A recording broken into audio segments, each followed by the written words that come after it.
Kami dari kelompok 10 akan mempresentasikan tentang respon bangsa Indonesia terhadap pendudukan Jepang.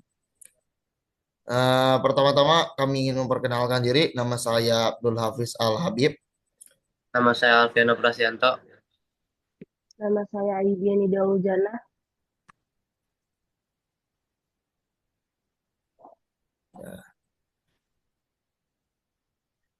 Penjelasan pertama akan dijelaskan oleh saya tentang awal kedatangan. Sambutan dan harapan Jepang pertama kali datang ke Indonesia pada 11 Januari 1942 mendarat di Tarakan, Kalimantan Timur. Kedatangan Jepang ini bertujuan untuk menguasai sumber daya alam Indonesia, terutama minyak bumi dan aluminium yang dibutuhkan untuk Perang Pasifik.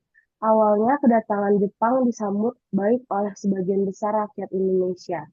Jepang datang dengan propaganda Ierakan 3A, Jepang, pemimpin Asia Jepang, pelindung Asia.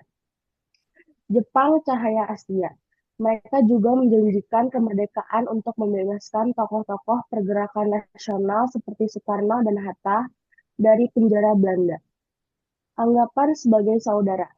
Pada Maret 1942, rakyat Indonesia melihat Jepang sebagai saudara tua yang akan membebaskan mereka dari penjajahan Belanda.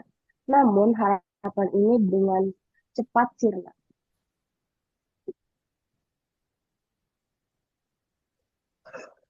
Selanjutnya, kalangan hidup masyarakat Indonesia. Setelah Belanda dikalahkan oleh Jepang, pada awalnya rakyat pada masa itu merasa tenang dan aman dari penjajahan. Mereka percaya dan meyakini bahwa Jepang adalah pelindung mereka. Rakyat Indonesia tidak mengetahui strategi sebenarnya yang ingin dilakukan Jepang. Seiring berjalannya waktu, Jepang mulai melakukan eksploitasi sumber daya alam, sumber daya makanan, diambil habis oleh Jepang dan mulai melakukan kebijakan yang menyengsarakan rakyat Indonesia. Kemudian, pengambilan sumber pangan yang dikuras habis untuk kepentingan perang Jepang dari penindasan kepada rakyat Indonesia yang membuat rakyat semakin kelaparan dan kemiskinan yang parah.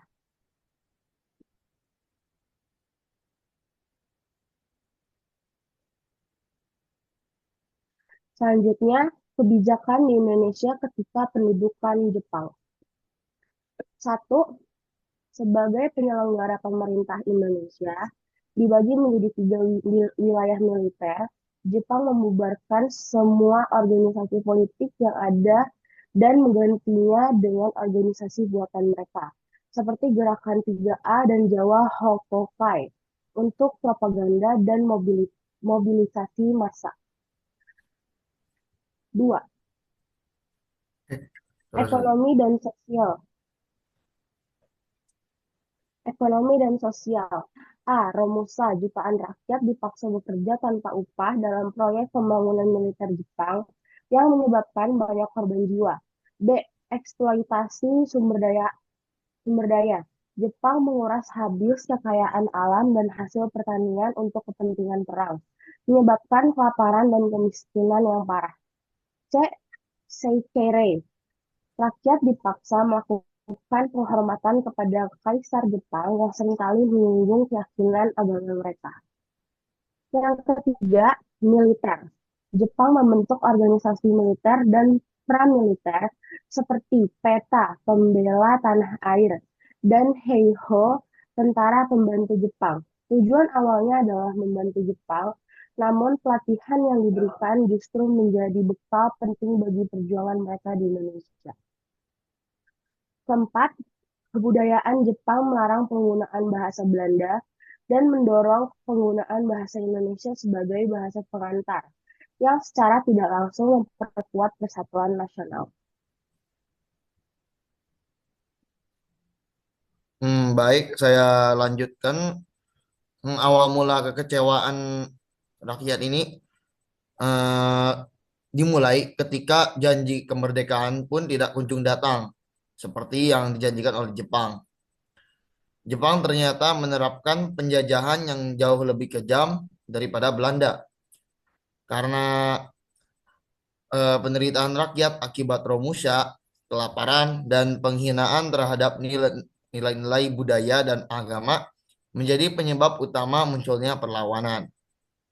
Dari sinilah rakyat mulai menyadari bahwa Jepang bukanlah saudara tua yang membawa kemerdekaan, melainkan penjajah baru dengan cara yang lebih brutal.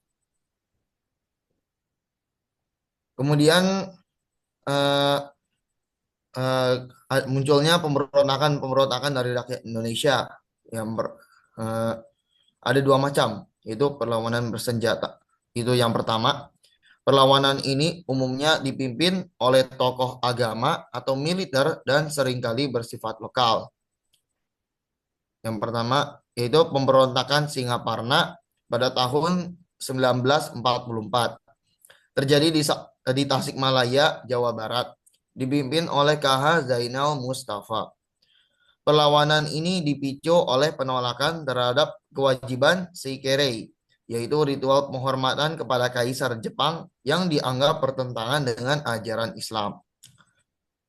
Kemudian yang kedua ada pemberontakan Peta di Blitar pada tahun 1945. Ini adalah salah satu perlawanan paling signifikan dipimpin oleh Supriyadi. Pemberontakan ini menunjukkan bahwa pasukan yang dilatih oleh Jepang sendiri sudah muak dengan kekejaman dan penindasan yang dilakukan oleh Jepang. Sayangnya, pemberontakan ini kemudian berhasil dipadamkan oleh Jepang. Yang ketiga, ada perlawanan di Aceh pada tahun 1942 yang dipimpin oleh Tengku Abdul Jalil, seorang ulama yang menentang kebijakan Jepang. Perlawanan ini berakhir setelah Tengku Abdul Jalil gugur dalam pertempuran. Kemudian ada pemberontakan yang jenis kedua, yaitu perlawanan organisasi atau gerakan bawah tanah.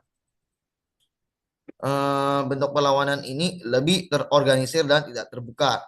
Tujuannya adalah untuk mempersiapkan kemerdekaan dari balik layar.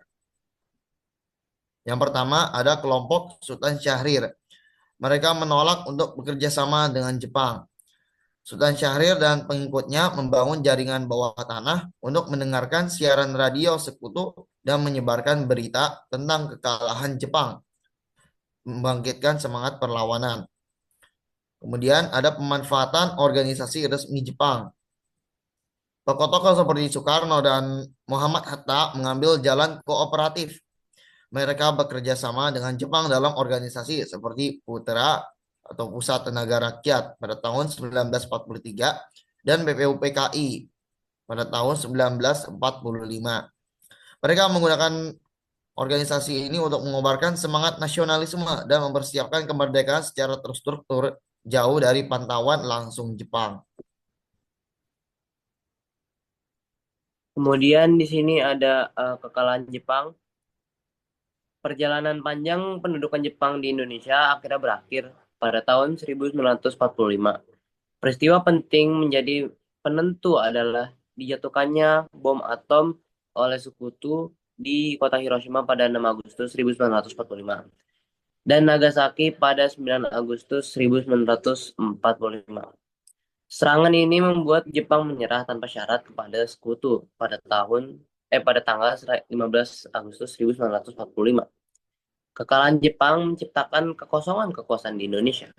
Situasi ini segera dimanfaatkan oleh para pejuang kemerdekaan dengan desakan dari golongan muda. Para pemimpin nasionalis seperti Soekarno dan Muhammad Hatta mengambil langkah berani.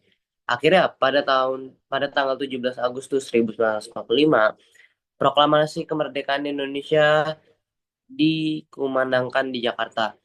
Momen ini secara resmi mengakhiri masa pendudukan Jepang dan menjadi awal perjuangan bangsa Indonesia untuk mempertahankan kemerdekaannya. Lalu di sini ada dampak-dampak pendudukan Jepang di Indonesia. Yang pertama ada di bidang ekonomi. Penjajahan Jepang merusak sistem ekonomi Indonesia. Produksi menurun, kelaparan meningkat, dan keuangan kacau. Ekonomi diarahkan sepenuhnya untuk mendukung perang Jepang, bukan kesejahteraan rakyat Indonesia. Lalu ada di bidang pendidikan, pada masa Jepang pendidik dibatasi dan diarahkan untuk kepentingan militer. Sekolah Belanda ditutup, bahasa Jepang dan Indonesia digunakan, serta kurikulum diisi propaganda Jepang.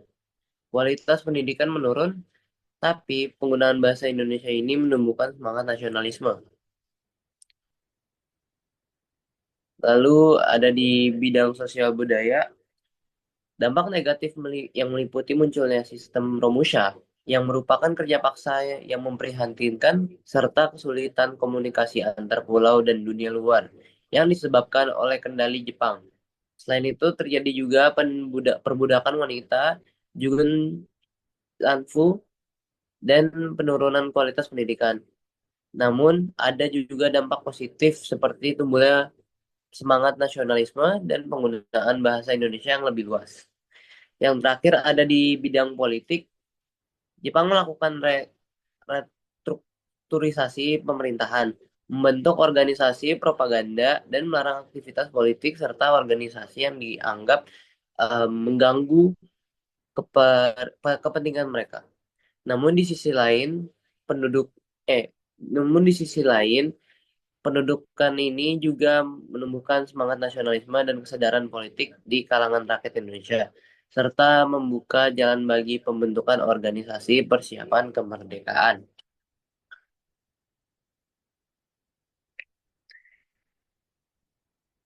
Mungkin untuk em, PPT tentang pendudukan Jepang di Indonesia sampai di sini saja. Mohon maaf bila ada kesalahan. Wassalamualaikum warahmatullahi wabarakatuh. Wassalamualaikum warahmatullahi wabarakatuh.